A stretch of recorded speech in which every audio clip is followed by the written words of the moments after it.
ಜಗದಾದಿ ಜಗದ್ಗುರು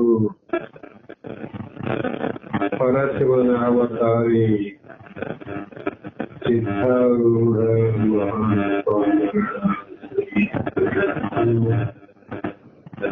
ಆರೂಢ ಜ್ಯೋತಿ ಶಿವಪುತ್ರ ಮಹಾಸ್ವಾಮಿಗಳ ಶ್ರೋತ್ರಿಯ ಬ್ರಹ್ಮನಿಷ್ಠ ಬ್ರಹ್ಮಲೀನ ಸದ್ಗುರು ಬಸವಾನಂದರ ಶ್ರೀ ಶರಣಗಳು ಅನಂತ ದೀರ್ಘ ದಂಡ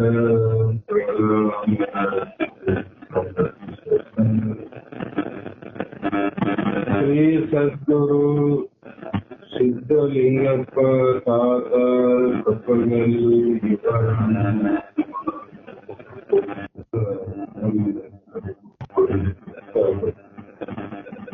ಸೌಂದರ್ಯ ಕೈಗಳು ಸಿಕ್ಕ ಮಾಡ್ಕೋಬೇಕು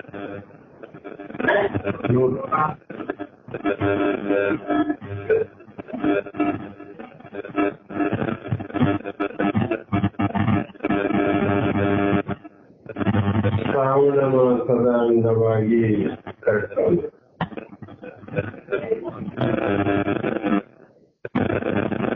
ಜ್ಯೋತಿ ಬೆಳಗುತ್ತಿದೆ ಎನ್ನುವ ಗ್ರಂಥವನ್ನು ಆಧಾರವಾಗಿಟ್ಟುಕೊಂಡು ಈ ಗ್ರಂಥಕ್ಕೆ ಕಾರಣೀಭೂತರಾದ ಪರಮಾತ್ಮದ ಸ್ವರೂಪಿಗಳೇ ಆದಂತ ನಿಜಗುಣ ಯೋಗಿಗಳ ಪಾದ ಪದ್ಮಗಳಿಗೆ ಅನಂತ ದೀರ್ಘ ದಂಡ ಪ್ರಣಾಮಗಳನ್ನು ಗ್ರಂಥದಲ್ಲಿ ಪ್ರವೇಶವಾಗುವ ನಿನ್ನೆ ದಿನ ಯಾವ ಪಂಚಾಕ್ಷರಿ ಮತ್ತು ಸಂಗಣ್ಣ ಅನ್ನುವಂತ ಭುಜಲಿಂಗ ಸ್ವಾಮಿಗಳ ಆಸ್ತುನದಿಂದ ನಿಜಗುಣ ಯೋಗಿಗಳ ನಂತರದಲ್ಲಿ ರಚನೆಯಾದಂತ ಹಾಡುಗಳನ್ನ ಅವರಿಂದ ಪಡೆದು ಹೋಗಬೇಕು ಅನ್ನುವಂತ ಭಾವದಲ್ಲಿ ಬಂದಂತವರಿಗೆ ಮೊದಲು ಮಹಾಂತ ಸ್ವಾಮಿಗಳನ್ನ ಭೇಟಿಯಾಗಿ ನಂತರ ನಿಜಗುಣ ಸ್ವಾಮಿಗಳನ್ನ ಭೇಟಿಯಾಗಿ ತಾವು ಬಂದಂತ ಕಾರ್ಯದ ನಿಮಿತ್ತವನ್ನ ಅವರಿಬ್ಬರ ಮುಂದೆ ತಿಳಿಸಿದಾಗ ನಿಜಗುಣರು ಅದಕ್ಕೆ ಬಹು ಮೆಚ್ಚುಗೆಯನ್ನ ಪಟ್ಟು ಸಂತೋಷದಿಂದ ಅವರಿಗೆ ಹೇಳಿದ್ರು, ನೀವು ಬಂದದ್ದು ಬಹಳ ಯೋಗ್ಯವಾದ ಕಾರ್ಯಕ್ಕೆ, ಆದರೆ ಈಗ ನಾನು ರಚನೆ ಮಾಡಿದಂತ ಕೈವಲ್ಯ ಪದ್ಧತಿ ಎನ್ನುವ ಗ್ರಂಥದ ಸರಿಯಾದ ಸ್ಥಳದ ಜೋಡಣೆ ಆಗದೆ ಇರುವ ಕಾರಣ ಆ ಗ್ರಂಥದ ಸರಿಯಾದ ಜೋಡಣೆಯನ್ನ ಮಾಡಿಸಿ ನಿಮಗೆ ಜೋಡಿಸಿ ಕೊಡಬೇಕಾಗಿದ್ದರೆ ಅದರಿಂದ 3 ತಿಂಗಳ ಸಮಯ ಹಿಡಿಯಬಹುದು. ಅಲ್ಲಿಯವರೆಗೂ ನೀವು ಇಲ್ಲೇ ಇರುತ್ತೇವೆ ಎಂದರೆ ಆದಷ್ಟು ಶೀಘ್ರದಲ್ಲಿ ಅದನ್ನು ಸಂಪೂರ್ಣಗೊಳಿಸಿ ನಿಮಗೆ ಜೊತೆಯಲ್ಲಿ ಕಳುಹಿಸಿಕೊಡುವೆ ಎನ್ನುವಂತ ಭಾವವನ್ನು ವ್ಯಕ್ತಪಡಿಸಿ ತಕ್ಷಣದಲ್ಲೇ ಕಾರ್ಯಪ್ರವೃತ್ತರಾಗಿ ಯಾವ್ಯಾವ ಸ್ಥಳದಲ್ಲಿ ಯಾವ್ಯಾವ ಹಾಡುಗಳನ್ನ ಜೋಡಿಸಬೇಕಾಗಿತ್ತೋ ಆ ಹಾಡುಗಳನ್ನೆಲ್ಲ ಜೋಡಿಸಿಕೊಂಡು ಕೆಲವು ಶಿವಕಾರುಣ್ಯ ಸ್ಥಳದಲ್ಲಿ ಜೋಡಿಸಿ, ಕೆಲವಿಷ್ಟು ಜೀವ ಸಂಬೋಧನಾ ಸ್ಥಳದಲ್ಲಿ ಜೋಡಿಸಿ, ಕೆಲವಿಷ್ಟು ನೀತಿ ಕ್ರಿಯಾ ಸ್ಥಳದಲ್ಲಿ ಜೋಡಣೆಯನ್ನು ಮಾಡಲು ಇನ್ನೂ ಹಲವು ಹಾಡುಗಳನ್ನು ಮುಂದೆ ಜೋಡಿಸ್ತಾ ಹೋಗ್ತಾರೆ. ಈಗ ಅತ್ಯಂತ ಜೀವನದ ನೈತಿಕ ಮೌಲ್ಯಗಳ ಎತ್ತಿ ಹಿಡಿಯುವಂತ ಸಾರ ಸಂಗ್ರಹಭೂತವಾದ ಹಲವು ಮಾತುಗಳೇನು, ಹಲವು ಗ್ರಂಥಗಳೇನು, ಹಲವು ಹಾಡುಗಳೇನು ಅಂತಂದಂಗ ಮುಖ್ಯವಾಗಿ ಇಡೀ ಮನುಷ್ಯ ಜನ್ಮದ ಸಾರ್ಥಕತೆಯ ಸಂಗ್ರಹವಾಗಿರುವಂತ ಅತ್ಯಂತ ಅಮೂಲ್ಯವಾದಂತ ಕೆಲವು ಹಾಡುಗಳನ್ನ, ಕೆಲವು ವಾಕ್ಯಗಳನ್ನ ಹಾಡಿದಂತ ಅದು ಎಲ್ಲ ಜೀವಿಗಳಿಗೆ, ಪ್ರತಿಯೊಬ್ಬರಿಗೂ ತ್ರಿಕಾಲ ಆಧಾರಿತವಾದಂತ ಹಾಡು. ಹಿಂದಿನವರಿಗೂ ಇದು ಅತಿ ಮುಖ್ಯ, ಇಂದು ಆ ಹಾಡು ಅತಿ ಮುಖ್ಯ, ಮುಂದೆ ಆದರೂ ಕೂಡ ಆ ಹಾಡೇ ಬಹು ಮುಖ್ಯವಾದದ್ದು. ಅದು ಯಾವುದು ಅಂದ್ರೆ ನಾವು ಪ್ರತಿನಿತ್ಯದಲ್ಲಿ ಕೂಡ ಅದನ್ನು ಹಾಡ್ತಾ ಇದ್ದೀವಿ. ಅದು ಶ್ರೀ ಗುರು ವಚನದಿಂದ ಅಧಿಕ ಸುಧೆಯುಂಟೆ. ಎಂತ ಮೌಲ್ಯಗಳನ್ನ ಜೋಡಿಸಿ ಹಾಡಿದಂತ ಪದ್ಯ ಅಂದ್ರೆ ಅದನ್ನ ಎಲ್ಲಾ ಮಹಾತ್ಮರು ಎಷ್ಟು ಸಲ ವಿಚಾರ ಮಾಡಿದರು, ಎಷ್ಟು ಸಲ ಕೇಳಿದರು, ಎಷ್ಟು ಸಲ ಹಾಡಿದರೂ ಕೂಡ ಇನ್ನು ಕೇಳಬೇಕು, ಇನ್ನು ನೋಡಬೇಕು, ಇನ್ನು ಹಾಡಬೇಕನ್ನುವ ಮನಸ್ಸಾಗುತ್ತದೆ ವಿನಃ ಸಾಕು ಅಂತ ಸಾಧಕರಿಗೆ, ಮುಮುಕ್ಷಗಳಿಗೆ ಎಂದೂ ಅನ್ನಿಸುವುದು. ಅದರಂತೆ ಶ್ರೀ ಗುರು ವಚನದಿಂದ ಅಧಿಕ ಸುಧೆಯುಂಟೆ, ರಾಗದಲ್ಲಿ ಬೇರೆಲ್ಲೂ ಭವಬೀಜ ಉಂಟೆ ಅಂತ ನೀತಿ ಕ್ರಿಯಾಚರ್ಯ ಸ್ಥಳದ ಮೊದಲನೆಯ ಪದ್ಯವನ್ನ ಅಲ್ಲಿ ಜೋಡಿಸ್ಲಿಕ್ಕೆ ಪ್ರಾರಂಭ ಮಾಡಿದ್ರು.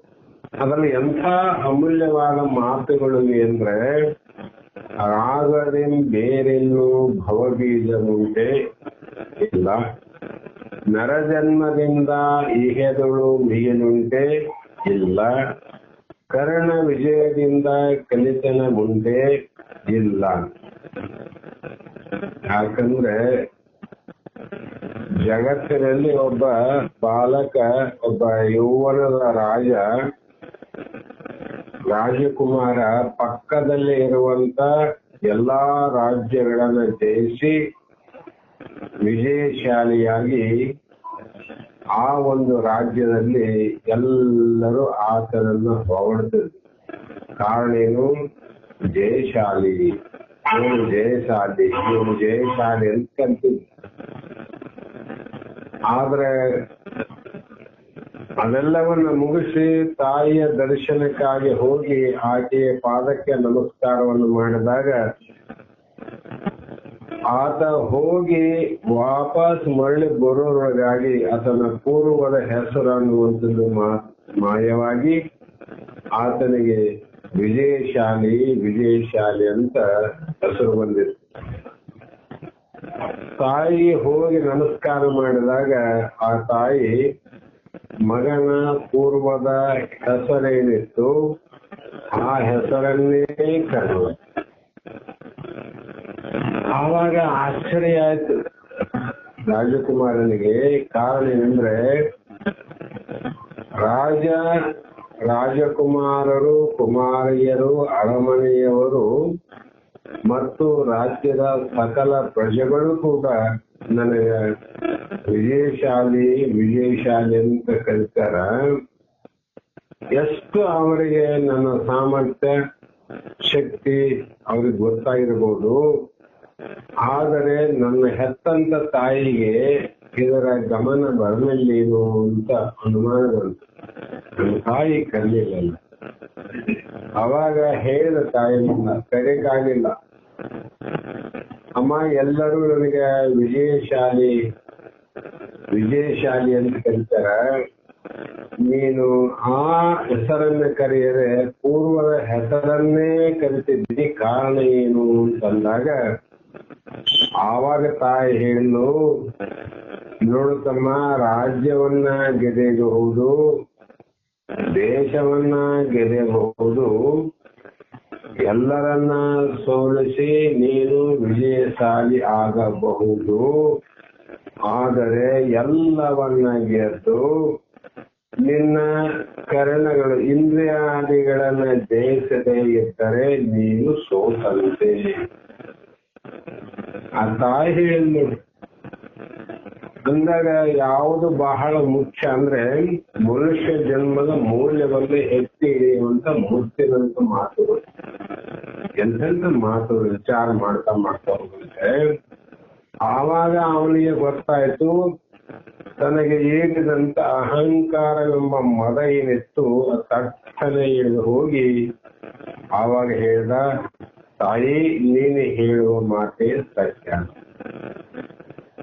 ಅಂತ ಹೇಳ್ದಂಗ, ಅದಕ್ಕಿಂತ ಸೂರತನ ಯಾರಿಲ್ಲ. ಅದಕ್ಕೆ ಇಂದ್ರಾದಿಗಳನ್ನು ಯಾರು ಜಯಿಸಿದ್ದಾರೆ ಅವರೇ ಸೂರರು, ಅವರೇ ಧೀರರು.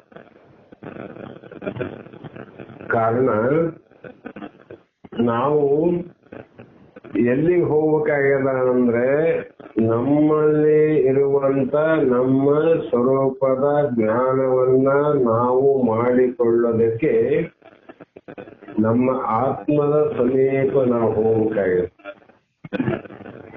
ಆ ಸಮೀಪ ನಾವು ಹೋಗ್ಬೇಕಾಗಿದ್ರೆ ಯಾರನ್ನ ಸೋಲಿಸಿ ನಾವು ಹೋದ್ರೆ ಅಲ್ಲಿ ಮುಟ್ಟಲಿಕ್ಕೆ ಸಾಧ್ಯ ಅಂದ್ರೆ ಅದು ಕರ್ಣ ವಿಜಯದಿಂದ ಮಾತ್ರ ಸಾಧ್ಯವಿನ ಬೇರೆ ಯಾವುದೇ ಉಪಾಯದಿಂದಲೂ ಅಲ್ಲ.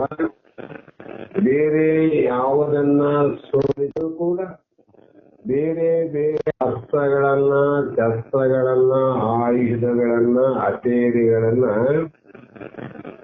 ನಾವು ಹಿಡಿದುಕೊಂಡು ಹೋಗಿ ಆ ಇಂದ್ರಿಯಾದಿಗಳನ್ನ ನಾವು ಗೆಲ್ಲಿಕ್ಕೆ ಬರಂಗಿಲ್ಲ. ರಾಜರನ್ನ ಗೆಲ್ಲಬಹುದು, ಕ್ರೂರ ಮೃಗಗಳನ್ನ ಗೆಲ್ಲಬಹುದು, ಆದರೆ ಇಂದ್ರಿಯಾದಿಗಳನ್ನ ಗೆದಬೇಕಾಗಿದ್ರೆ ಬಹಳ ಕಷ್ಟ. ನಾನು ಮೊನ್ನೆನೆ ಹೇಳ್ತಾ ಬಂದೇನಿ, ಕೆಳಮುಖವಾಗಿ ಆಳವಾದ ಬಾವಿಯಲ್ಲಿರುವಂತ ನೀರನ್ನ ಮೇಲೆ ತರಬೇಕಾಗಿದ್ರೆ ಬಹಳ ಶ್ರಮ ಅದ. ಬಾವಿಯೊಳಗೆ ನೀರ್ ಮೇಲೆ ಬರ್ಬೇಕಾದ್ರೆ ಸುಮ್ಮನೆ ಬರ್ತದೆ ಇಲ್ಲ, ಅದಕ್ಕೆ ಬೇಕಾದಂತ ಸಾಧನಗಳಾವ. ಒಂದು ಮೋಟರ್ ಬೇಕು, ಅದಕ್ಕೆ ವಿದ್ಯುತ್ ಸಂಪರ್ಕ ಬೇಕು, ಮತ್ತು ತಾನು ಬೆಳೆಯುವಂತ ಬೆಳೆಗೆ ಸರಳವಾಗಿ ಹರಿಯುವಂತ ಒಂದು ವ್ಯವಸ್ಥಿತವಾದ ಚೌಕಟ್ಟಿರುತ್ತೆ. ಆವಾಗ ಆ ಬೆಳೆಗೆ ನೀರೆಲ್ಲ ಹೋಗ್ತದೆ. ಅದಕ್ಕೆ ಮೊನ್ನೆ ಹೇಳಿ ನಾನು, ಇಲ್ಲಿ ಕೂಡ ನಮಗೆ ಇಚ್ಛಾಶಕ್ತಿ ಮೊದಲು ಬೇಕು, ಅಷ್ಟಿದ್ರೆ ಸಾಲದು, ಅದು ಕ್ರಿಯಾ ರೂಪವಾಗಬೇಕು. ಆ ನಂತರ ಜ್ಞಾನ ಶಕ್ತಿ, ಈ ಮೂರು ಕೂಡಿದಾಗ ಈ ಚರಣಗಳಲ್ಲಿ ಗೆಲ್ಲಲಿಕ್ಕೆ ಸಾಧ್ಯ. ಇಂದ್ರಾದಿಗಳನ್ನ ಅಂತರ. ಯಾಕಂದ್ರೆ ಅಲ್ಲಿ ವ್ಯತ್ಯಾಸ ಏನಾದಂದ್ರೆ ಅಲ್ಲಿ ಒಳಗಾದಲ್ಲ, ಒಳಗಾದ ನೀರು ಹೊರಗೆ ತಂದಾಕೋದು ಬಹಳ ಕಷ್ಟ. ಅದು ಇಲ್ಲಿ ವ್ಯತ್ಯಾಸ ಏನದ, ಇಂದ್ರಿಯಾದಿಗಳು ಹೊರಗಾವಿಲ್ಲ, ಆ ಒಳಮುಖ ಮಾಡೋದು ಅಷ್ಟು ಕಷ್ಟ. ನೀವು ಹೊರಗೋದು ಯಾವ್ದಾರ ಸಾಧನೆಯಿಂದ ನೀರು ಎತ್ತಕ್ಕೆ ಏನಾನ ಉಪಯೋಗ ಮಾಡಿದಂಗ ಅಂತರ್ಮುಖ ಆಗ್ಲಿಕ್ಕೆ ಯಾವ ಸಾಧನೆಗಳಿಲ್ಲ. ಅದು ಒಂದೇ ಒಂದು ಸಾಧನ, ಶ್ರೀಗುರು ವಚನೋಪದೇಶ. ಆ ಶ್ರೀಗುರು ಅವನ ವಚನ, ಅವನ ಬೋಧೆ, ಅವನ ಸಲಹೆ, ಅದರಿಂದ ಮಾತ್ರ ಇವುಗಳನ್ನ ಗೆದಲಿಕ್ಕೆ ಸಾಧ್ಯ. ಅದನ್ನ ಬೇರೆ ಯಾವುದರಿಂದಲೂ ಗೆದಲಿಕ್ಕೆ ಸಾಧ್ಯ. ಅಂಥ ಅಸಾಧ್ಯವಾದ ಸಾಧನೆಯನ್ನು ಮಾಡಿ ತನ್ನ ಇಂದ್ರಿಯಗಳನ್ನ, ಬಹಿರ್ಮುಖವಾದ ಇಂದ್ರಿಯಗಳನ್ನ ಅಂತರ್ಮುಖ ಮಾಡುವಂತ ತಾಕತ್ತು ಯಾರಿಗೆ ಅವನು ಸೂರ್ಯಪುರುಷ. ಅದು ಒಂದ್ಸಲ ಇವತ್ತಿದೆ ಯಾರೋ ಪ್ರಶ್ನೆ ಮಾಡಿದ್ರು, ಯಾವುದೋ ಸ್ವಾಮಿಗಳಿಗೆ ವಿಚಾರ ಮಾಡ್ತಾ ಇದಕ್ಕೇನಂತೀರಿ ನೀವು? ಒಂದು ನಾವು ಏನನ್ನಂಗಿಲ್ಲ, ನೀವೇನಂತೀರಿ ಅದನ್ನ ಕೇಳ್ತೀವಿ.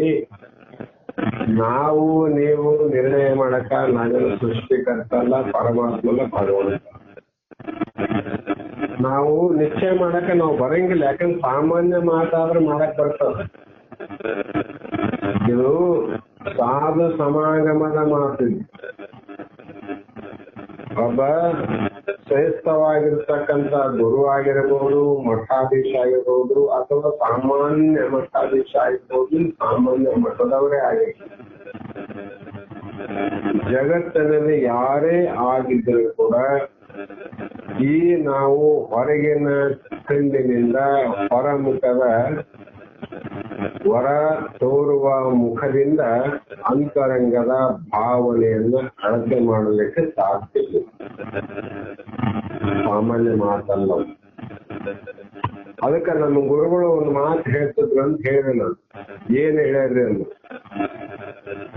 ಇಂದ್ರಿಯಾದಿಗಳನ್ನ ಯಾರು ಗೆದ್ದಾರಂದ್ರೆ ಎಂಥ ಅದ್ಭುತವಾದ, ಅಘಟಿತವಾದ, ಅಸಾಧ್ಯವಾದ ಸಾಧನೆ ಅಂದ್ರೆ, ಒಂದು ನದಿಯಲ್ಲಿರ್ತಕ್ಕಂಥ ನೀರು ಕಡೆ ತುಂಬಿ ಹರಿತದೆ, ಅಥವಾ ನದಿಯಲ್ಲಿ ಇರುವಂತ ನೀರಿನಲ್ಲಿ ಒಂದು ದೊಡ್ಡ ಕಲ್ಲಿನ ಗುಂಡನ್ನು ಹಾಕಿದಾಗ ಅದು ಮೇಲೆ ನೀರಿನ ಮೇಲೆ ಏಳಲಿಕ್ಕೆ ಹೇಗೆ ಅಸಾಧ್ಯ? ಸಾಧ್ಯವಿಲ್ಲ. ಅದು ಸಾಧ್ಯ ಅಂತ ಕಂಡುತ್ತೆ. ಎಷ್ಟು ಅಸಾಧ್ಯವೋ ಅಷ್ಟು ಅಸಾಧ್ಯವಾದ ಮಾತು ಇಂದ್ರಿಯ ನಿಗ್ರಹ ಮಾಡೋದು. ಮೇಲೆ ವಿಚಾರ ಮಾಡೋದು. ನಂದಂತಲ್ಲ, ನಿಂದಂತಲ್ಲ, ಅವ್ರದಂತಲ್ಲ, ಇವ್ರದಂತಲ್ಲ. ಇದು ಸತ್ಯವಾದ ಮಾತು. ಯಾಕಂದ್ರೆ ಕರ್ಣ ವಿಜಯ ಬಾಲಿ ಹೇಳಿದ್ದು ಸರಳ ಅಲ್ಲ. ಅಷ್ಟು ಕಷ್ಟ ಪಡ್ಬೇಕಂದ್ರು ಅದನ್ನ ಹಿಡಿಬೇಕಾಗಿದ್ರೆ, ಆ ಇಂದ್ರಾದಿಗಳ ನಿಗ್ರಹವನ್ನು ಮಾಡ್ಬೇಕಾದ್ರೆ ಆ ಯಾವ ನೀರಿನಲ್ಲಿ ಕಲ್ಲು ತೇಲ್ತದಂದ್ರೆ ಎಷ್ಟು ಆಶ್ಚರ್ಯ ಇಲ್ಲ ಮುಂದೆ. ಅದರಂತೆ ಒಬ್ಬ ವ್ಯಕ್ತಿ ಇಂದ್ರಿಯಗಳನ್ನ ನಿಗ್ರಹ ಮಾಡ್ಯಾನ. ಯಾರು ಇದು ಮಾಡಿದಂತ ವೇಷಗಳನ್ನು ಹಾಕಿದವರು, ಲಾಂಛನದವರು. ಕಾವ್ಯ ಅಂದ್ರೆ ಏನು? ಕಾಮಾದಿಗಳ ವಿಜಯ ಅಂದ್ರೆ ಅವರು. ಅಂದ್ರೆ ಕಾಮಾದಿಗಳ, ವಿ ಅಂದ್ರೆ ವಿಜಯ ಅಂದ್ರೆ ಕಾಮಾದಿಗಳಲ್ಲಿ ಗೆದ್ದವನು. ಅದರ ಲಾಂಛನವೇ ಇದು ಕಾವ್ಯ. ಅದನ್ನ ನೋಡಿದ ತಕ್ಷಣ ಹಿಂದಿನ ಜನಕ್ಕೆಲ್ಲ ಏನು ಗೊತ್ತಿತ್ತಂದ್ರೆ ಮಹಾತ್ಮ ತಪಸ್ವಿ ಅಂತ. ಯಾಕೆ? ದೊಡ್ಡ ತಪಸ್ಸು. ಅದಕ್ಕಾಗಿ ಜಗತ್ತಿನಲ್ಲಿ ಅಷ್ಟು ಮಹತ್ವವನ್ನು ಕೊಡ್ತಿದ್ರು ಹಿಂದಿನ ಜನರು. ಹಿಂದೆ ಹಾಗೆಯೇ ಬಹಳ ಜನ ಇದ್ರು, ಇಂದು ಇದ್ದಾರೆ, ಇಲ್ಲ ಅನ್ನಂಗಿಲ್ಲ. ಆದರೆ ಬಹಳ ಜನರಿಲ್ಲ. ನಕ್ಷತ್ರದಲ್ಲಿ ನೀತಿಯಲ್ಲಿ ಬಹಳ ಜನ ಇಲ್ಲ, ಧರ್ಮದಲ್ಲಿ ಬಹಳ ಜನ ಇಲ್ಲ, ಭಕ್ತಿಯಲ್ಲಿ ಬಹಳ ಜನ ಇಲ್ಲ. ಯಾವುದೇ ಕ್ಷೇತ್ರವನ್ನು ನೋಡಿದ್ರೆ ಮಂದಿ ಬಹಳ ಕಾಣ್ತದ, ಅದ್ರಾಗ ಒರಿಜಿನಲ್ ಅಸಲಿ ಇರ್ತಕ್ಕಂಥವು ಬಹಳ ಕಡಿಮೆ ಇರ್ತಾವ. ಅದಕ್ಕೆ ಇವರು ಮಹಾತ್ಮ ಹೇಳಿದ್ರು, ಅದೊಂದೇ ದೃಷ್ಟಾಂತ ಸಾಕಿ ತಲೆಗೆ. ಕಲ್ಲ ತೇಲಕ್ಕೆ ಎಷ್ಟು ಅಸಾಧ್ಯ. ಅದರಂದ್ರೆ ಹೊರಮುಖವಾಗಿರ್ತಕ್ಕಂಥ ವಿಷಯಾದಗಳಲ್ಲಿ ಕೂಡಿದಂತ ಮನಸ್ಸನ್ನ ಅಂತರ್ಮುಖ ಮಾಡಿ ತನ್ನ ಸ್ವರೂಪದ ಚಿಂತನೆಗೆ ಹಾಕಬೇಕಾಗಿದ್ರೆ ಅಷ್ಟೇ ಒಂದು ಕಷ್ಟಕರವಾದ ಸಾಧನೆಗೆ ಸಾಧ್ಯವಾದಂತ ಮಾತು. ಅಸಾಧ್ಯ ಅಂತ ಹೇಳಿಲ್ಲ, ಸಾಧನೆ ಬೇಕಲ್ಲ. ನೀರು ಸುಮ್ಮನೆ ಬರ್ತವೆ, ಸಾಧನೆ. ಅದರಂತೆ ಧರೆಗೆ ಯಾತನೆಯಿಂದ ಲಘುತರ ಮುಂಟೆ. ಅವ್ನು ಏನ್ ಸಣ್ಣ ಕೆಲಸ ಮಾಡಿದಪ್ಪ, ಏನ್ ಜಗತ್ತ ಸಣ್ಣವನಾದ, ಬೇಕಾದಷ್ಟು ಎಲ್ಲ ಇತ್ತು, ಏನ್ ಸಣ್ಣ ಸಣ್ಣ ಕೆಲಸ ಮಾಡಿದ. ಅಂತೀವಲ್ಲ. ಆದ್ರೆ ಜಗತ್ತಿನಲ್ಲಿ ನಾವು ಏನಾದ್ರೂ ಒಂದು ಮಾಡಿದಾಗ ಈ ದೊಡ್ಡ ವ್ಯಕ್ತಿ ಆದ್ರೂ ಕೂಡ ಅವನು ಬಹಳ ಕೀಳಾಗಿ ಸಣ್ಣವನಾಗಿ ನೋಡ್ತೀವಿ ಜಗತ್ತಲ್ಲಿ. ಅವನು ಅವನು ಮಾತಾಡ್ಬೇಡ, ಅವನು ನೋಡ್ಬೇಡಂತೆ. ಇದು ಪ್ರಪಂಚದ ವ್ಯವಹಾರದ ಬಾಹ್ಯ ಪ್ರಪಂಚದ ವ್ಯವಹಾರ. ಪಾರಮಾರ್ಥದಲ್ಲಿ ಧರೆಗೆ ಯಾತನೆಯಿಂದ ಲಘುತರೆ ಉಂಟೆ. ಈ ಭೂಮಿಯಲ್ಲಿ ಬೇಡಿಕೊಂಡು ತಿನ್ನುವರು ಅಥವಾ ಬೇಡುವುದಕ್ಕಿಂತ ಅತಿ ಸಣ್ಣತನ ಯಾವುದಾದರೂ ಇದೆ ಏನು ಅಂದ್ರೆ ಇಲ್ಲ ಅಂತ. ಅದಕ್ಕೆ ಅಲ್ಲಿ ಮುಂದೆ ಹೇಳ ಮತ್ತೆ ಗುರುತನವಾವುದು ಇಳೆಗಳು ಹಾಗೆ. ಅದಕ್ಕೆ ತಮ್ಮ ಬೇಡಬೇಡ. ಇವತ್ತು ಬೆಟ್ಟಂದ್ರೆ 1 ತಾಸು ಮಾತಾಡಾರೆ, ಒಂದಾಗೆ ಮಾತಾಡಿ ಹೀಗೆ ಅವಾಗ ಮಾಡ್ತಿರ್ತಾರೆ. ಅದಕ್ಕೆ ಏನು ಮಾಡು ಅಂದ್ರೆ ನಿಜಗುಣರಿಗೂ ಕೂಡ ಕಾಯಕವನ್ನ ಕಲಿಸ್ಕೊಟ್ರು. ಮತ್ತೆ ಮಹಾದೇಶ್ವರನಿಗೂ ಕೂಡ ಸುತ್ತೂರು ಮಠದ ಶ್ರೀಗಳು ಮೊದಲು ಕಾಯಕವನ್ನು ಮಾಡು, ಬರೇ ಇನ್ನೊಬ್ಬರಿಗೆ ಬೇಡದನ್ನ ನೀಡುವ ಬೂಟಾಟಿಕೆಯನ್ನು ಬಿಡು, ಸಿದ್ಧಿ ಮಾಡಿ ಏನನ್ನ ಮಾಡೋದು ಕೊಡೋದು ಬಿಡು, ಮೊದಲು ಬೇಡಿಕೆ ತೆಗೆದು ಬಿಡು. ಅದಕ್ಕಾಗಿ ಏನು ಮಾಡಿದ್ರು ಅಂದ್ರೆ ರಾಗಿ ತುಂಬಿದ ಪುಟ್ಟಿಯನ್ನ ಮುಂದೆ ಬೀಸಕಲ್ಲಿನ ಕೂಡಿಸಿದ್ರು. ಮಠಕ್ಕ ದಾಸೋಹಕ್ಕ ಹೆಚ್ಚಿನ ಅವಶ್ಯಕತೆ ಆದ ಬೀಸ ಅಂತ. ಇದರ ಅರ್ಥ ಏನ್ ಹೇಳಿಕೊಡ್ತದ? ಶಂಭುಲಿಂಗರು ಕೂಡ ಕುಶಲಿಂಗ ಸ್ವಾಮಿಗೆ ಕರೆಸಿದ್ರು. 3 ವರ್ಷದ ಪರ್ಯಂತ ಕಾಯಕವನ್ನು ಮಾಡಿದರು. ಸಿದ್ಧಾರ್ಥರು ಕಾಯಕವನ್ನು ಮಾಡಿದ್ರು ಗಜಲಿಂಗ ಮಹಾಸ್ವಾಮಿಗಳಲ್ಲಿ.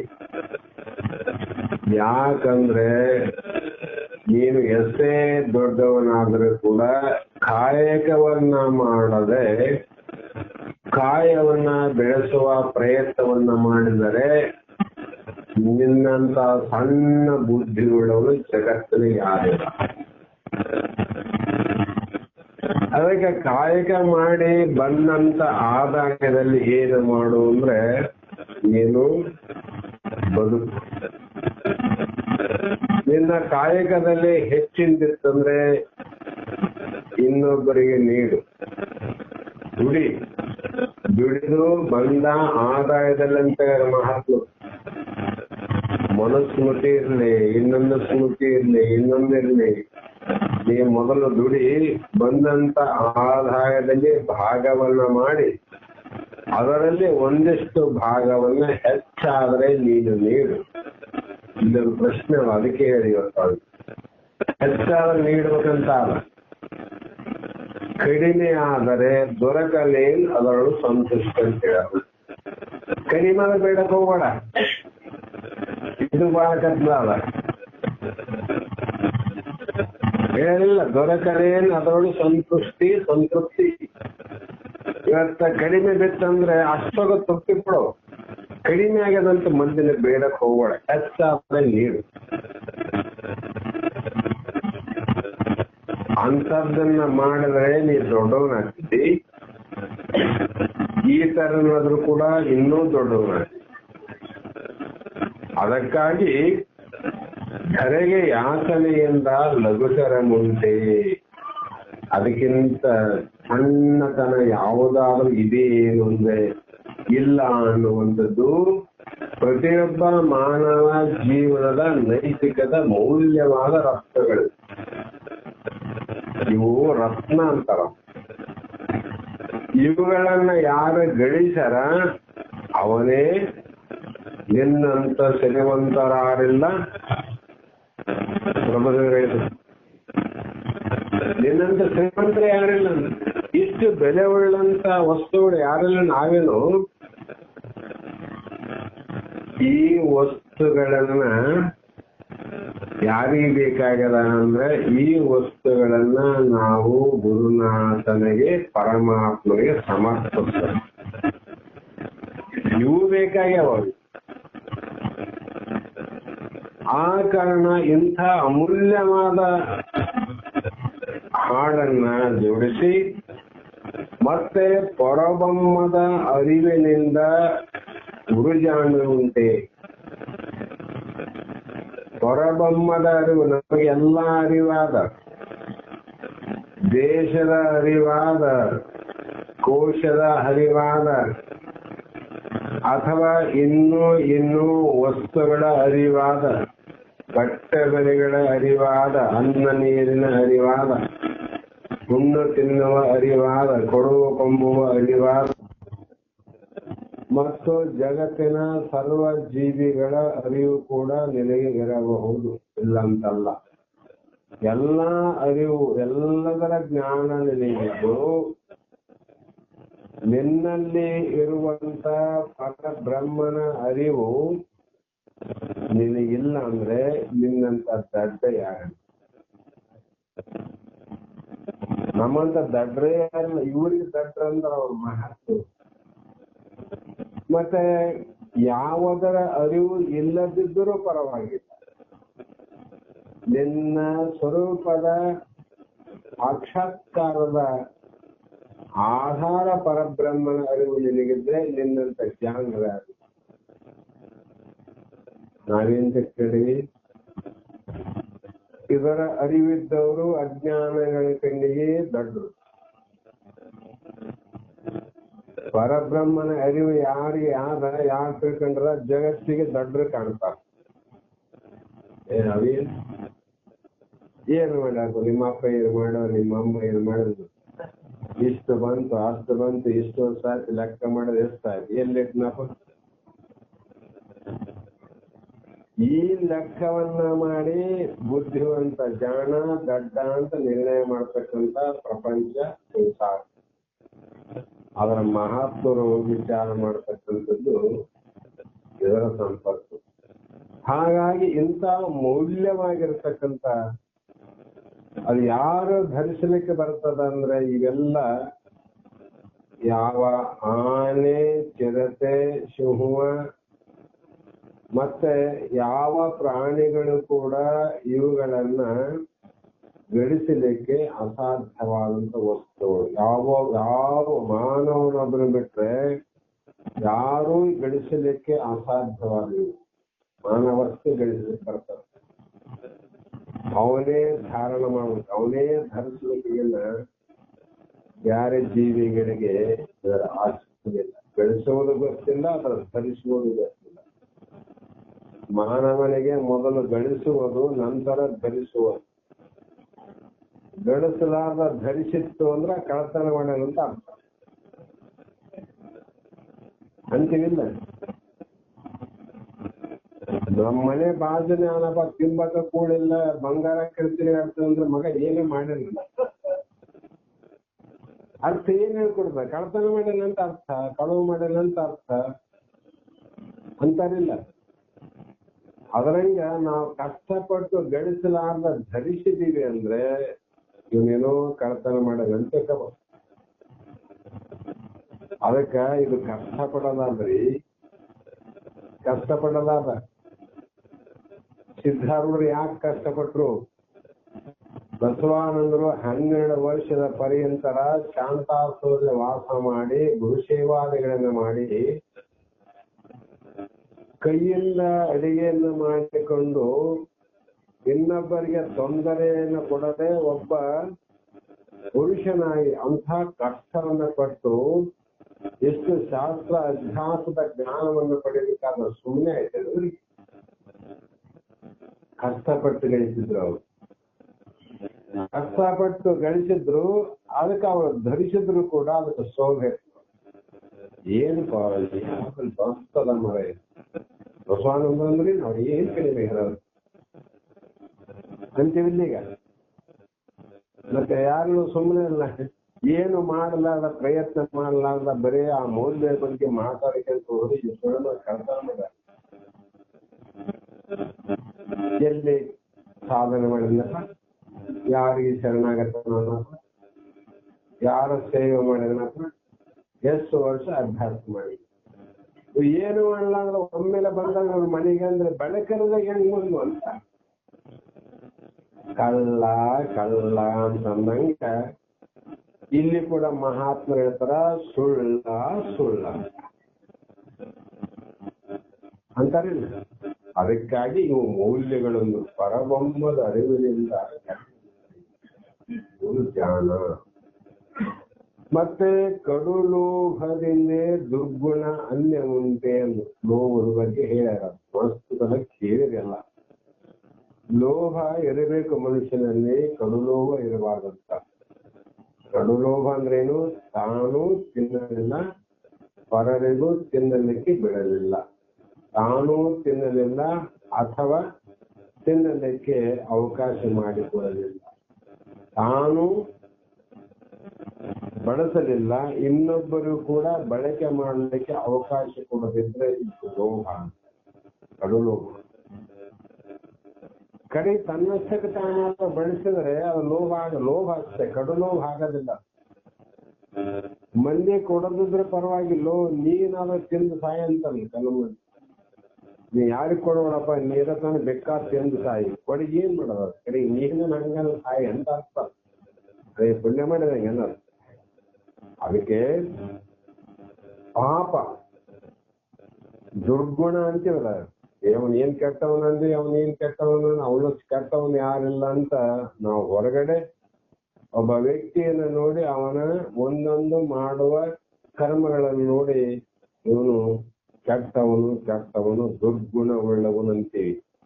ಆದ್ರೆ ಇಲ್ಲಿ ಮಹಾತ್ಮರು ಕಡು ಲೋಭಕ ದುರ್ಗುಣ. ಕಡು ಲೋಭದಿಂದ ದುರ್ಗುಣ ಅನ್ಯಮಂಟೆ ಅಂದ್ರೆ ಎಲ್ಲೋ ಸಿದ್ರಾಗ ಬಂದವಂದ್ರ ಸಮುದ್ರ ಪೂಜೆ ಮಾಡಿದ್ರೆ ಎಲ್ಲ ನದಿ ಪೂಜೆ ಮಾಡಿದಂಗ ಈ ಕಡು ಲೋಭಕ್ಕೂ ಯಾವ ಆದ್ರೆ ಸ್ವತಃ ಅವನ್ ತಿಳ್ಕೊಬೇಕು. ಈಗ ನೀವು ಹಂಗೆ ತಿಳ್ಕೊಬೇಕು, ತಿಳ್ಕೊಳ್ಳೇಬೇಕದು, ಬರ್ದಾರ ಅವರು. ಮತ್ತೆ ಪಡೆದ ಅಪವಾದದಲ್ಲಿ ಮರಣವೆನ್ನುಂಟೆ. ನಾವೆಲ್ಲರೂ ಪ್ರಾಣ ಹೋದ್ರ ಸತ್ತ, ಪಾರ್ಶ್ವ ಬಂದ್ರೆ ಸತ್ತ, ಹಾರ್ಟ್ ಅಟ್ಯಾಕ್ ಬಂದ್ರೆ ಸಾಯ್ತಾನ ಅಂತ ಲಕ್ಷಣಗಳನ್ನು ಹೇಳ್ತೀವಿ ನಾವು. ಅಥವಾ ಸತ್ತ ಅಂದ್ರೆ ಎದಕ್ ಸತ್ತ, ಅನಂತ ಕಾರಣಗಳನ್ನ ಹೇಳಿ ಅವನು ಪ್ರಾಣ ಹೋದ ಸತ್ತ ಅಂದಿಲ್ಲ. ಆದರೆ ಇಲ್ಲಿ ಪ್ರಾಣ ಆದ ಬದುಕಿದರೆ ಕೂಡ ಸತ್ತ ಅಂದ್ರೆ ಸತ್ತವರು ಯಾರಪ್ಪ? ಪಡೆದ ಅಪವಾದದೇ ಮರಣ ಎಂದು ನಾವಾಗಿ ಪ್ರಾಪ್ತಿ ಮಾಡಿಕೊಂಡ ಅಪಕೀರ್ತಿ ಅಪವಾದಗಳೇನವಲ್ಲ. ಜಗತ್ತಿನಲ್ಲಿ ಅಪವಾದಕ್ಕ ಒಂದೇ ಮುಖ ಇಲ್ಲ, ನೂರಾರು ಕಾರಣಗಳ ಅಪವಾದವನ್ನು ತಂದುಕೊಳ್ಳಲಿಕ್ಕೆ. ಅದಕ್ಕಿಂತ ಅವನು ಅಪವಾದ ಹೊತ್ತವನು ಜಗತ್ತಿನಲ್ಲಿ ಸತ್ತಂತಂದು ಯಾರು ಇವು ಮನುಷ್ಯನಾದ್ಮೇಲೆ ಇರಬೇಕು. ಈಗ ಜಗತ್ತಿನಲ್ಲಿ ಅಪವಾದವನ್ನು ಯಾರು ಹೊತ್ತಾರ ಅವರೇ ಬದುಕ್ಯಾರ, ಹೌದಲ್ಲ? ಜೈಲಿಗೆ ಹೋಗಿ ಬರೋದ್ರಾಗಾಗಿ ಸ್ವಾಮಿಗಳು ಬಂದ್ರೆ ಪಾದ ಪೂಜೆ ಮಾಡಕ್ ಇರಂಗಿಲ್ಲ. ಅಷ್ಟು ಜನ ಜೈಲಿಂದ ಹೊರಗೆ ಬರೋ ಅಪವಾದ ಹೊತ್ತವನಿಗೆ ಅಷ್ಟು ಮೆರವಣಿಗೆ ಮಾಡ್ತಾರೆ. ಈಗಿನ ಕಲಿಯುಗದ ಅಜ್ಞಾನದ ನಿಯಮ ಅದು ಅಂಡ ಮಾಡ್ತಾರೆ, ಅದು ಮಾಡ್ತಾರೆ. ಅವನ ಮೇಲೆ ಅಪವಾದ ಹೊತ್ಕೊಂಡು ಸತ್ತಂಗ ಸರಿ. ಆದ್ರೆ ಇಷ್ಟು ವಿಜೃಂಭಣೆ ಮಾಡ್ತಾರ ಅಂತಂದ್ರೆ ಅದು ಯಾವ ಪಾಪಕ್ಕೆ ಹೋಗ್ತದೋ ಅದು ಗೊತ್ತಿಲ್ಲ. ಅದಕ್ಕಾಗಿ ಹೇಳ್ಕೊಂತ ಹೋಗ್ತಾರ. ಮತ್ತೆ ಎಡೆ ಬಿಡೋದು ಯಾವ ಸತ್ಯದಿಂದ ತಪ ಉಂಟೆ. ತಪಸ್ಸು ನಾನಾ ಪ್ರಕಾರದ ತಪಸ್ಸು ನಾವು ಸತ್ಯ ಅಂತ ಹೇಳ್ತೀವಿ. ಹರಿಶ್ಚಂದ್ರನು ಸತ್ಯನೇ ಇನ್ನಂತಲ್ಲ. ಬಹಳ ಕಡೆ ನಾವು ಹೇಳ್ತೀವಿ ಆ ವ್ಯಕ್ತಿ ಸುಳ್ಳು ಹೇಳಿದ್ರೆ ಬಹಳ ಸತ್ಯವಂತ ಅಂತ ಹೇಳ್ತೀವಿ. ಆದರೆ ಎಡಬಿಡದೆಯ ಸತ್ಯ ಅಂದ್ರೆ ಯಾವದ ಕಾಲದಲ್ಲಾಗಲಿ, ಯಾವ ದೇಶದಲ್ಲೇ ಆಗಲಿ, ಯಾವ ವಸ್ತುವಿನಲ್ಲಿ ಕೂಡಿದಾಗ ಕೂಡ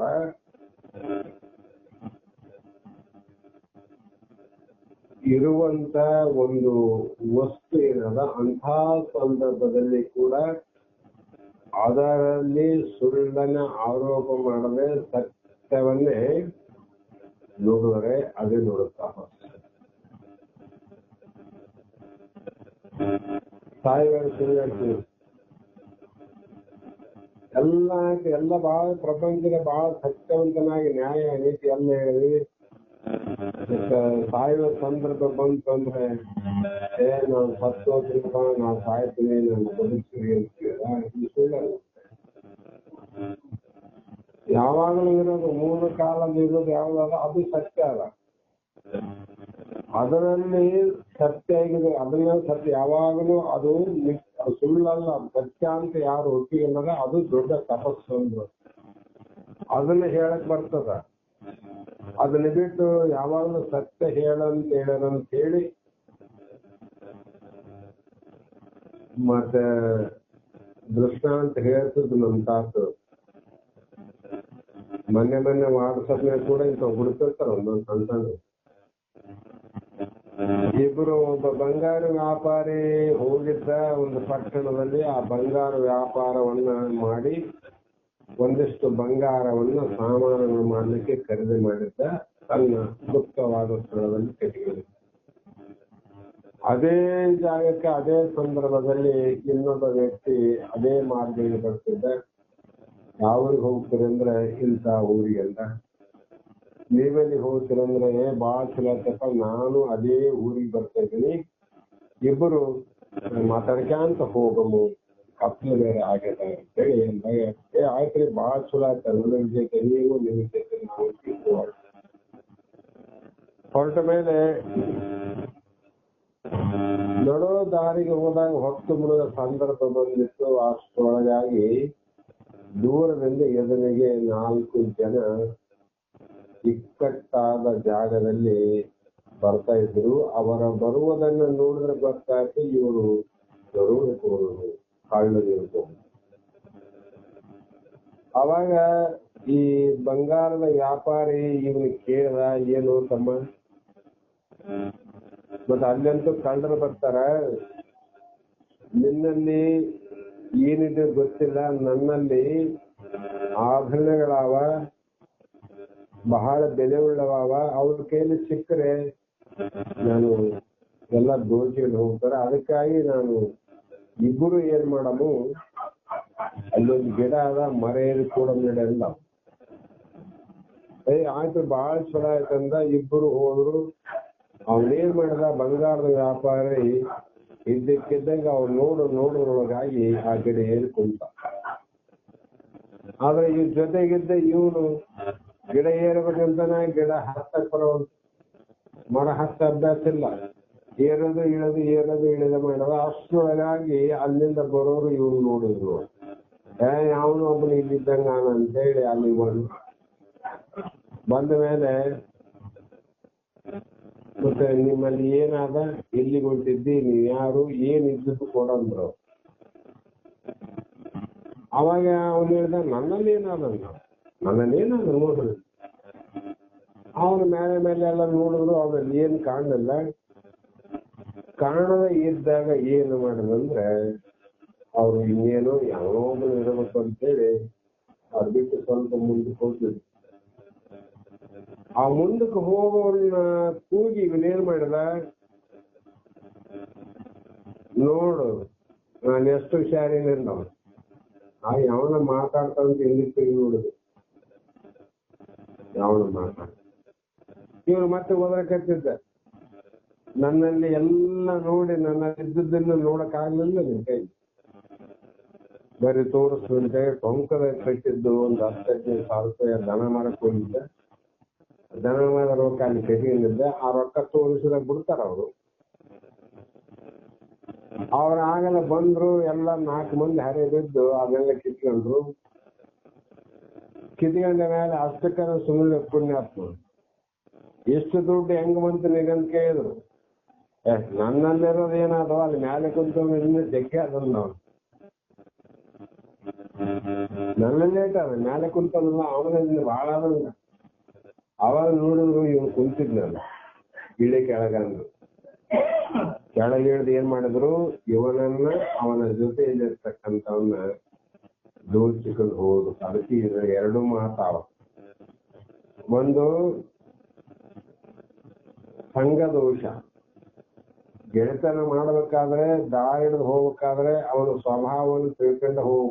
ಅವನೊಬ್ಬರು ಸಿಕ್ಕನಂತ ಅವನ ಜೊತೆಗೆ ಹೋಗೋದಲ್ಲ ಅಂತ ಅರ್ಥ.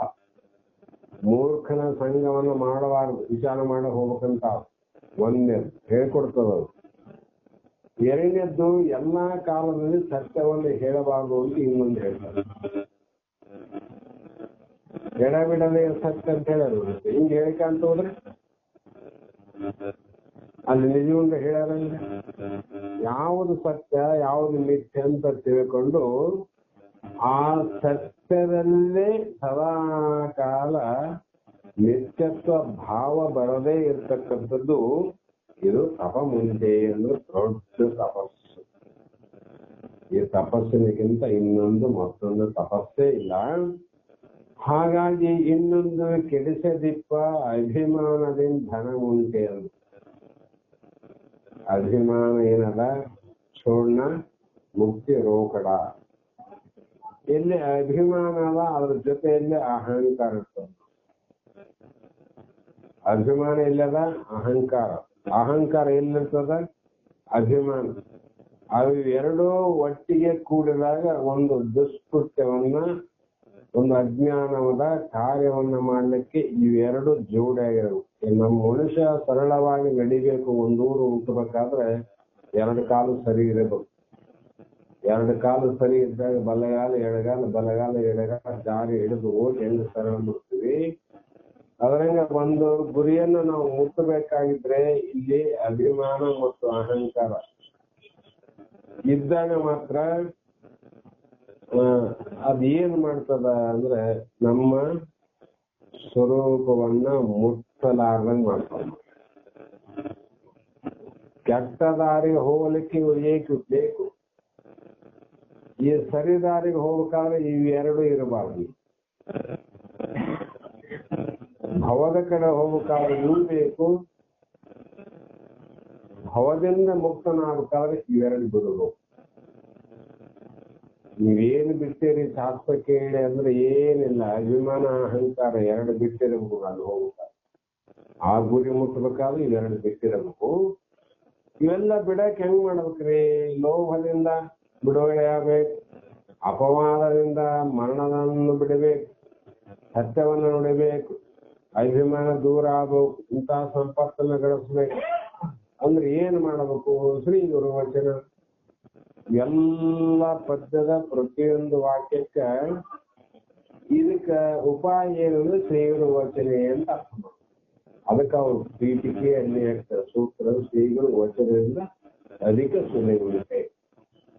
ಯಾವುದರಲ್ಲಿ ಕೆಡಕಾಗಲಾರ್ದಂಗ, ಯಾವುದರಲ್ಲಿ ದುಃಖ ಆಗಲಾರ್ದಂಗ ಪ್ರತಿಯೊಂದರಲ್ಲಿ ಸುಖ ಸಂತೋಷವನ್ನು ಅನುಭವಿಸಬೇಕಾಗಿತ್ತು ಅಂದ್ರೆ ಅದೆಲ್ಲಕ್ಕೂ ಮುಖ್ಯ ಕಾರಣ ಶ್ರೀ ಗುರು ವಚನ. ಹೀಗೆ ಅನಂತ 5 ನುಡಿಯ ಪದ್ಯದಲ್ಲಿ ತೊಲುಬಿದನು ಉಳಿದ ಇಂದ್ರ ಜಾಲದ ಆಟಗಳುಂಟೆ, ನೆನೆಗೋಲಿನಿಂದೆ ನೋಯಿಸುವ ಅಲಗುಂಟೆ. ಬಹಳ ಹೇಳ್ಕಂತಾರ, ತೊಲುಬಿದನು ಉಳಿದ ಇಂದ್ರ ಜಾಲದ ಆಟಗಳುಂಟೆ ಅಂತ ಎಲ್ಲಾ ಸಾಕಷ್ಟು ಕೇಳಿದ್ರು. ಎಷ್ಟು ಸಲ ಕೇಳಿದ್ರು ಇದು ಕಡಿಮೆ ಅಂತಾರ ಮಾತು. ಎಷ್ಟು ಸಲ ಕೇಳಿದ್ರು ಇದು ಕಡಿಮೆ. ಹಾಗೆ ಕ್ಷಮೆಯಿಂದ ಮುಕುತಿ ಸಾಧನ ಬೆರತುಂಟೆ, ವಿಮಲ ಮಾನಸದಿಂದೆ ಶುಭ ತೀರ್ಥಮುಂಟೆ, ಕ್ರಮ ತಪ್ಪಿ ನಡೆಯುವುದರಿಂದ ಕಷ್ಟ ಇಲ್ಲುಂಟೆ. ನಮ್ಗೆಲ್ಲಾ ಮಾಡಕ್ ಬರ್ತದ, ಇಲ್ಲಂತಲ್ಲ. ಆದ್ರೆ ಒಬ್ಬ ಶೋರೂಮ್ ನಲ್ಲಿ, ಒಂದು ಗ್ಯಾರೇಜ್ ನಲ್ಲಿ ಇರ್ತಕ್ಕಂಥ ಮೆಕ್ಯಾನಿಕ್ ಮಾಡಿದಂಗೆ ಕೆಲಸ ನಾವು ಮಾಡಕ್ ಬರ್ತೀವಿ. ನಾವು ಮಾಡ್ತೀವಿ, ಸಣ್ಣ ಪುಟ್ಟ ಕೆಲಸ ಮಾಡ್ತೀವಿ. ನಾವೇನ್ ಮಾಡ್ತೀವಿ? ಅಕ್ರಮದಿಂದ ಮಾಡ್ತೀವಿ, ಅಲ್ಲಿಟ್ಟು ಇಲ್ಲಿಟ್ಟು. ಆದ್ರೆ ಅವ್ರ ಹೆಂಗ್ ಮಾಡ್ತಾರೇನು? ಕ್ರಮದಿಂದ ಮಾಡ್ತಾರೆ. ಕ್ರಮವಾಗಿ ಬಿಚ್ತಾರ, ಕ್ರಮವಾಗಿ ರಿಪೇರ್ ಆಗ್ತದ, ಕ್ರಮವಾಗಿ ಜೋಡಣೆ ಮಾಡ್ತಾರೆ. ಕ್ರಮ ಬಿಟ್ಟು ಹಿಂದಿಂದ ಮುಂದಿಂದ ಹಿಂದ ಜೋಡಣೆ ಮಾಡಿದ್ರೆ ಏನಾಗ್ತಾವ? ಗಾಡಿ ಅಲ್ಲೇ ಇರ್ತದೆ. ಅಲ್ಲೇ ಇರ್ತದ. ಒಳಗಾಕ ಸಾಮಾನು ಹೊರಗಾವ, ಹೊರಗಿದ ಸಾಮಾನು ಒಳಗಿದ್ರೆ ಅಲ್ಲ. ಅದಕ್ಕೆ ಕ್ರಮ ಅಂತ. ಯಾವ ವಸ್ತುವನ್ನು ಎಲ್ಲಿ ಯಾವಾಗ ಅದು ಜೋಡಣೆ ಮಾಡಬೇಕು, ಅದಾದ ನಂತರ ಏನು ಜೋಡಿಸಬೇಕು, ಅದಾದ ನಂತರ ಏನು ಫಿಟ್ಟಿಂಗ್ ಮಾಡಬೇಕು, ಅದಾದ ನಂತರ ಏನು ಕೂಡಿಸಬೇಕು ಅನ್ನೋದು ಪಕ್ಕ ಅವನಿಗೆ ಸುಲಭ ಇರಬೇಕು. ಅದರಂತೆ ಒಂದು ಮಧ್ಯದ ವಸ್ತುವನ್ನು ತೆಗೆಯಬೇಕಾದ್ರೆ ಮೊದಲು ಮೇಲದ ಯಾವುದು ತೆಗಿಬೇಕು, ನಂತರ ಎಲ್ಲಿ ಯಾವ ನಟ್ಟನ್ನು ಬಿಚ್ಚಬೇಕು, ಯಾವುದನ್ನು ತೆಗೆದ ಮೇಲೆ ಅದರ ಒಳಗೆ ಇನ್ಯಾವುದು ಆದಂತ ಗೊತ್ತಿದ್ದವನಿಗೆ ಬಹಳ ಸರಳ. ಅದರಂತೆ ಎಲ್ಲದಕ್ಕೂ ಒಂದು ರಿಪೇರಿ ಮಾಡೋದಕ್ಕ, ಒಂದು ಗಾಡಿ ತಯಾರು ಮಾಡೋದಕ್ಕಾದ್ರೂ, ಒಂದು ಕಾರು ತಯಾರು ಮಾಡೋದಕ್ಕೂ, ಒಂದು ವಿಮಾನ ತಯಾರಾಗಬೇಕು, ಒಬ್ಬ ರೈತ ಉತ್ತಮ ಬೆಳೆ ಬರಬೇಕು, ಒಂದು ವ್ಯವಹಾರ ಸರಿಯಾಗಿ ನಡಿಬೇಕು ಅಂದ್ರೆ ಪ್ರತಿಯೊಂದಕ್ಕೂ ಕ್ರಮ ಬೇಕು. ಸಂಸಾರಕ್ಕೂ ಒಂದು ಕ್ರಮ ಬೇಕು. ಮಕ್ಕಳ ಬೆಳವಣಿಗೆಗೂ ಕ್ರಮ ಬೇಕು. ಮಕ್ಕಳ ವಿದ್ಯಾ ಅಭ್ಯಾಸಕ್ಕೂ ಒಂದು ಕ್ರಮ ಉಂಟು. ಆಮೇಲೆ ಕಾಲೇಜಿಗೆ ಕಳಿಸ್ತಾರೆ, ಆಮೇಲೆ ನೀನು LKG UKG ಹೋಗ್ಬೇಕು ಅಂತಾರೆ. ಅದು ಎಲ್ಲ ಕ್ರಮ. ಎಲ್ಲದಕ್ಕೂ ಕ್ರಮ ಆದಂದ್ಮೇಲೆ ಈ ನಮ್ಮ ಮನುಷ್ಯ ಜನ್ಮವನ್ನು ಹೊತ್ತುಕೊಂಡು ನಮ್ಮ ಸರ್ವ ದುಃಖಗಳನ್ನ ನಿವೃತ್ತಿ ಮಾಡಿಕೊಂಡು ಎಂದೆಂದೂ ಮರಳಿ ದುಃಖ ಬರದೇ ಇರತಕ್ಕಂತ, ದುಃಖ ರಹಿತವಾಗಿರ್ತಕ್ಕಂಥ ಪರಮಾನಂದವನ್ನು ಪಡೆಯಬೇಕಾದ ಕ್ರಮ ಇಲ್ಲಿ. ಅದಕ್ಕೆ ಕ್ರಮ. ಅದಕ್ಕೆ ಹೇಳುವಂತ ಗುರುವಿಗೂ ಕ್ರಮ ಉಂಟು, ಕೇಳುವಂತ ಶಿಷ್ಯರಿಗೂ ಕ್ರಮ ಉಂಟು. ಮತ್ತ ಇದರ ಮಧ್ಯದಲ್ಲಿ ಒಬ್ಬ ಶಿಷ್ಯ ಗುರುವಿನನ್ನ ಹೇಗೆ ಕಾಣಬೇಕು, ನೋಡಬೇಕನ್ನುವುದು ಕ್ರಮ ಉಂಟು. ಒಬ್ಬ ಗುರು ಆ ಒಬ್ಬ ಶಿಷ್ಯನನ್ನ ಯಾವ ಪ್ರಕಾರದಿಂದ ಅವನ ಕಾಪಾಡಬೇಕು ಅನ್ನುವುದು ಅವನಿಗೂ ಕ್ರಮ ಉಂಟು. ಪ್ರತಿಯೊಂದು ಕ್ರಮ. ಅದಕ್ಕಾಗಿ ಈಗ ವಿಚಾರ ಮಾಡ್ತಕ್ಕಂಥದ್ದು ನಾವು ಯಾವುದು ಅಂದ್ರೆ, ಇಲ್ಲಿ ಶಿಷ್ಯನಿಗೂ ಕ್ರಮ, ಗುರುವಿಗೂ ಕ್ರಮ, ಶಾಸ್ತ್ರಕ್ಕೂ ಕ್ರಮ. ಈ ಕ್ರಮವನ್ನು ಬಿಟ್ಟು ನಾವು ಏನಾದರೂ ಮಾಡಿದರೆ ಅದರಿಂದ ಕಷ್ಟ ಇನ್ನುಂಟೆ. ಕಷ್ಟ ಆಗದ ಯಾಕೆ ಆಗದ ಕಷ್ಟ? ನೀ ಕ್ರಮ ತಪ್ಪಿದ್ದಿ, ನೀನೇ ಮಾಡ್ಕೊಂಡಿದ್ದಿ, ನೀ ಕಷ್ಟಪಟ್ಟು ಅಳತೈತಿ. ಈಗ ಏನ್ ಮಾಡಬೇಕು? ನೀನೇ ಸರಿ ಮಾಡ್ಕೋಬೇಕಾಗ, ನಾವೇ ಸರಿ ಮಾಡ್ಬೇಕಲ್ಲ.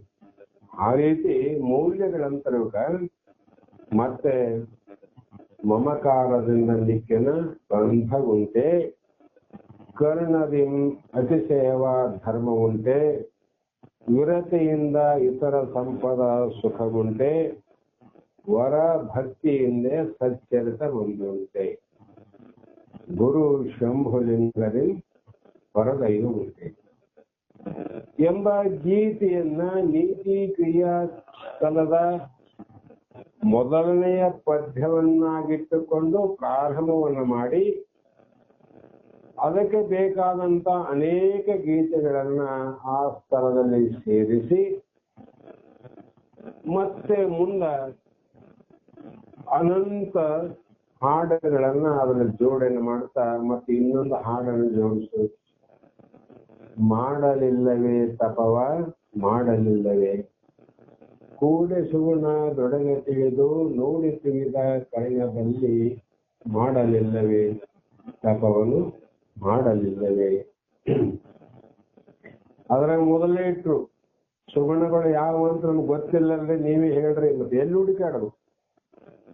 ಗೊತ್ತಿಲ್ಲ ಊರು ಅಲ್ಲಿ ಸಿಗ್ತಾವಂದಾಗ ಏನಂತೀವಿ, ನಮಗೆ ಯಾವ ಸಿಗ್ತಾವ ಮರ ಗೊತ್ತಿದೆ ಬಾ ಅಂತಾನ ತೋರಿಸು, ನಿಮ್ಗೆ ಬೇಕಿದ್ರೆ ಬಸ್ ಕೊಡ್ತೀನಿ ಇಲ್ಲ ಏನಾನ ಮಾಡ್ತೀನಂತ ಗೊತ್ತಿಲ್ಲದ ಕರ್ಕೊಂಡು ಹೋಗ್ತೀವಲ್ಲ.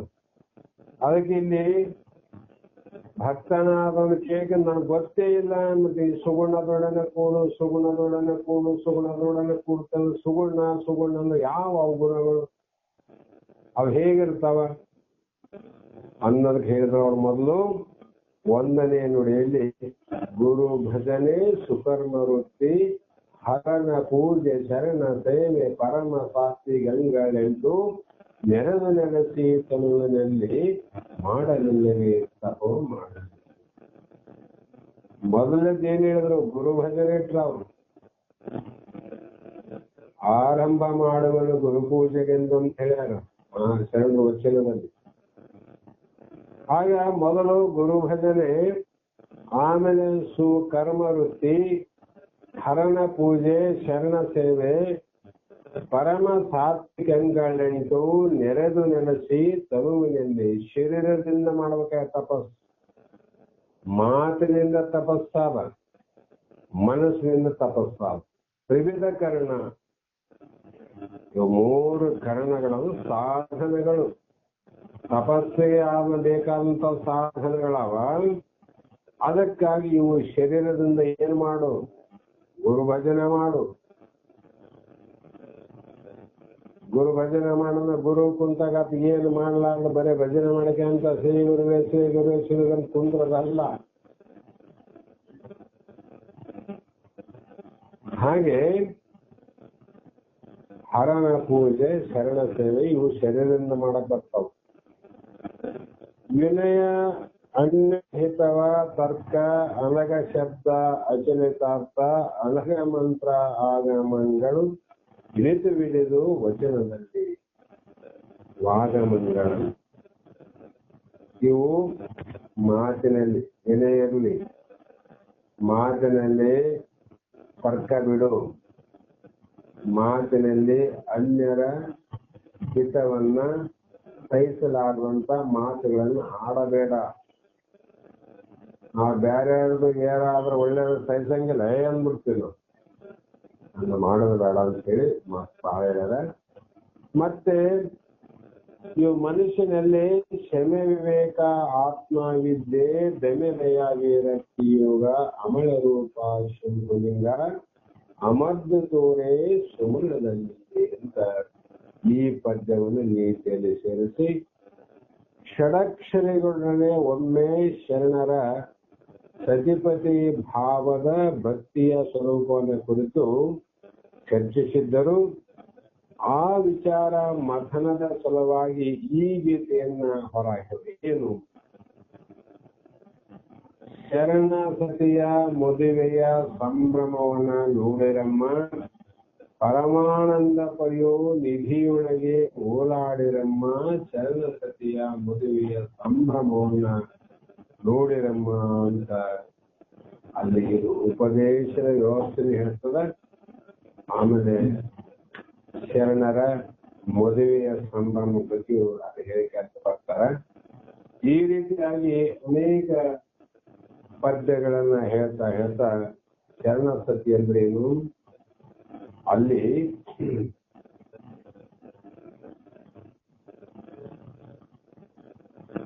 ಆ ಒಂದು ಜೀವ ಅಲ್ಲಿ ಸದ್ದ ಸತಿ ಪರಮಾತ್ಮ ಸತಿ. ಹೌದು, ಅಲ್ಲಿ ಪಾರ್ವತಿ ಸತಿ, ಪರಮಾತ್ಮ ಪತಿ. ಇಲ್ಲಿ ಜೀವ ಆತ್ಮ ಸತಿ, ಒಳಗಿರತಕ್ಕಂತ ನಿರ್ಗುಣ ಪರಮಾತ್ಮ ಪತಿ. ಇವರೊಬ್ಬರನ್ನ ಕೂಡೋದೇ ಸಂಭ್ರಮ. ಮದುವೆ ಯಾಕೆ ಮಾಡ್ತೀವಿ ನಾವು? ಅವರಿಬ್ರು ಕೂಡಿ ಆನಂದ ಪಡೋದಕ್ಕೋಸ್ಕರ. ಅದಕ್ಕಾಗಿ ಈ ಲಕ್ಷಾರ್ಥದಲ್ಲಿ ಈ ಸಂಭ್ರಮವನ್ನ ಸಾಂಕೇತಿಕವಾದ ರೀತಿಯಲ್ಲಿ ಬಹಳ ಸುಂದರವಾಗಿ ಶರಣರ ಅಥವಾ ಗುರು ಶಿಷ್ಯರ ಜೀವಾತ್ಮ ಪರಮಾತ್ಮ ಒಂದು ನೋಡುವ ಏಕತ್ವ ಸಂಭ್ರಮವನ್ನ ಸ್ಮರಿಸಿಕೊಂಡು ಈ ಗೀತೆಯಲ್ಲಿ ಸೇರಿಸಿ ಇನ್ನೂ ಅನೇಕ ಹಾಡುಗಳನ್ನ ನೀತಿ ಕ್ರಿಯಾಗಳಲ್ಲಿ ಸೇರಿದವು. ಇದಾದ ನಂತರ ವಿಶೇಷವಾಗಿರ್ತಕ್ಕಂಥದ್ದು ಯಾವುದು ಅಂದ್ರೆ ಜ್ಞಾನ ಪ್ರತಿಪಾದನೆ. ಎಲ್ಲ ಆಯ್ತು ನೋಡ್ರಿ, ಎಲ್ಲ ಮದುವೆ ಸಂಭ್ರಮ ಎಲ್ಲ ಆಗಿ ಹೋಗ್ಯದ. ಮತ್ತ ಏನಾದ ಅಂದ್ರೆ ಅಳಿಯನನ್ನು ಕೂಡ ಮನೆಯೊಳಗ ತುಂಬಿಸಿದ್ದು ಆಗ್ಯದ. ಎಲ್ಲ ಇಲ್ಲಿವರೆಗೂ ನಡೆದಂತ ಸಾಂಕೇತಿಕ ಕಾರ್ಯಗಳು ಒಂದಾದ್ರೆ, ಆ ಸತಿಪತಿಗಳು ಇಬ್ಬರು ಒಂದಾಗುವ ದಿನ ಅದು ಒಂದು ವಿಶೇಷವಾದದ್ದು. ಎಲ್ಲ ಆಯ್ತು, ಈ ಕ್ರಿಯೆ ಆಗಲಿಲ್ಲ ಅಂದ್ರೆ ಮದುವೆ ಆಯ್ತು, ಬಂಗಾರ ಆಯ್ತು, ವರದಕ್ಷಿಣೆ ಆಯ್ತು, ಅವ್ರು ಹುಡುಗಿಗೆ ಮೈ ತುಂಬ ಹಾಕ್ಯಾರ, ಪಲ್ಲಕ್ಕಿ ಮನುಷ್ಯಾರ, ಮನೆ ತುಂಬಿಸ್ಯಾರ, ಇವ್ರ ಮನೆಗೆ ಅವ್ರು ಹೋದ್ರು, ಅವ್ರ ಮನೆಗೆ ಇವ್ರು ಹೋದ್ರು, ಬೇಕಾದಷ್ಟು ಸಾವಿರ ಗಟ್ಟಲೆ ಜನ ಸೇರ್ಯಾರ, ಅಮೃತದಿಂದ ಊಟ ಹಾಕ್ಯಾರ, ಎಲ್ಲ ಆಗ್ಯಾರ. ಆದ್ರೆ ಇವರಿಬ್ಬರು ಆ ದಿನ ಸಂಬಂಧ ಬೆಳಿಲಿಲ್ಲ. ಏನಾಗ್ತದ? ಸಂಭ್ರಮ ತರನ ಸ್ಮಶಾನ. ಯಾಕ್ರಿ ಅವ್ರ ಮದುವೆ ಮನೆಗೆ ಹೆಂಗಾಗ್ಯದ? ಸ್ಮಶಾನದಾಗ ಹಂಗಾರ ಎಲ್ಲರ ಮುಖ ನೋಡಿ ಒಳಗೆ ಹಿಂಗಾದ, ಒಳಗ ಹಿಂಗಾದ. ಅದಕ್ಕ ಸಂಭ್ರಮ ಹೋಗಿ ಸ್ಮಶಾನ ಆಗ್ಯದ. ಅದಕ್ಕ ನಮ್ಗ ಅದು ಆಗಲಿಲ್ಲ ಕೊನೆಗಂದ್ರೆ ಆನಂದ ಹೋಗಿ ದುಃಖ ಕೊನೆಗೆ ಅದು ಹೋಗ್ಬೇಕು. ಅದಕ್ಕಾಗಿ ಈ ಜ್ಞಾನ ಪ್ರತಿಪಾದನೆಯಲ್ಲಿ ಅತಿ ಮುಖ್ಯವಾದದ್ದು. ಅದರಲ್ಲಿ ಕೆಲವು ಹಾಡುಗಳನ್ನ ಸೇರಿಸುವಾಗ ಜ್ಞಾನ ಪ್ರತಿಪಾದನಾ ಸ್ಥಳದ 31ನೇ ಪದವನ್ನ ಇಲ್ಲಿ ಸೇರಿಸುವ ಪ್ರಯತ್ನ ಮಾಡ್ತಾರೆ. ಅದು ಯಾವ ಹಾಡು ಪದ್ಯ ಅನ್ನುವುದನ್ನ ನಾಳೆಯ ದಿನ ನಾವು ನೀವು ಕೇಳೋಣ ಅಂತಕ್ಕಂಥ ಮಾತನ್ನ ಹೇಳಿ ಇವತ್ತಿಗೆ ಮಂಗಲವನ್ನ ಮಾಡೋಣ.